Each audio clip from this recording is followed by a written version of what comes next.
আসসালামু আলাইকুম। আগে এই লোকটার কথা শুনেন, কেন একে সৌদি আরব সরকার পাঠিয়ে দিয়েছে বা কী কারণে, তার সাথে কি হয়েছে, পুরো বিষয়টা সম্পর্কে অনেকেরই মতামত আছে, অনেকে অনেক কিছু লিখছেন। আমি আপনাদেরকে এই বিষয়ে আজকে সঠিক তথ্য দিব। ধরা খাইছিলেন নাকি?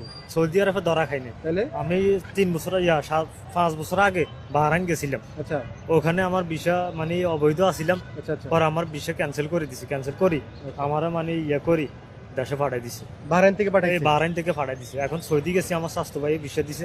গেছি আরে ওই ফিঙ্গার দিছে, আর ফিঙ্গারটা উঠে গেছে কি উড়ার কারণে বাহরাইনের ফিঙ্গার সৌদি আরব উঠে গেছে। হ্যাঁ উঠে জানে। এখন আমার মানে পাঠাই দিছে, কিন্তু আমার 5.5 লাখ টাকা গেছে। আচ্ছা গিয়েছিলেন কবে? গেছি আমি কাজের উদ্দেশ্যে, 3 দিন পরে আইছি।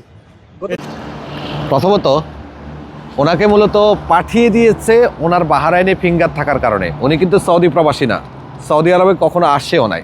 এখন অনেকের মধ্যে প্রশ্ন থাকতে পারে, উনি বাহরাইন প্রবাসী, সৌদি আরবেতে উনি কোনো অপরাধ করেনি, তাহলে সৌদি এয়ারপোর্ট থেকে কেন ওনাকে পাঠিয়ে দিয়েছে?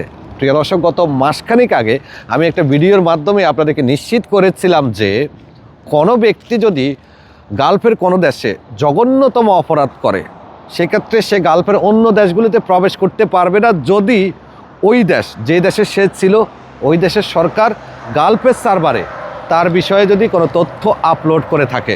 এখন এই লোক ছিল বাহরাইনে, সে ফিঙ্গার দিল সৌদিতে, তাকে সৌদি আরবে এয়ারপোর্ট থেকে পাঠিয়ে দেওয়ার কারণ উনি গালফে হয়তো এমন কোনো অপরাধ করেছে, বাহরাইন সরকার মনে করেছে যে অন্য দেশের জন্য তিনি হুমকি স্বরূপ বা অন্য দেশের জন্য তিনি বিপজ্জনক, তার কারণে গালফের সার্ভারে ওনার তথ্য ছিল।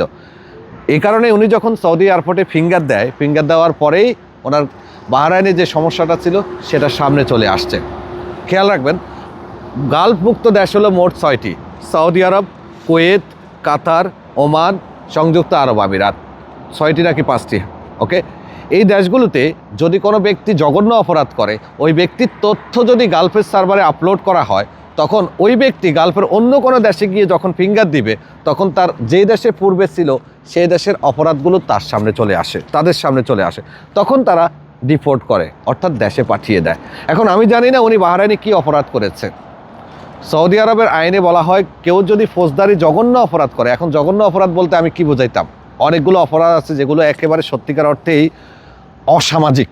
এই ধরনের অপরাধ যদি কেউ করে, তখন সে অন্য আরব দেশগুলোতে যেতে গেলে সমস্যা হয়। এখন অনেকেই বলবেন, ভাই উনি তো বললো যে ওনার কাগজপত্রের সমস্যা ছিল। ভাই আমি জানি না ওনার কী সমস্যা ছিল, বাট আমার জানা মতে কোনো ব্যক্তি গালফের কোনো দেশে জঘন্য অপরাধ করলে তখন অন্য দেশগুলো তাকে ওই দেশে ঢুকতে দেয় না, তাদের দেশে ঢুকতে দেয় না।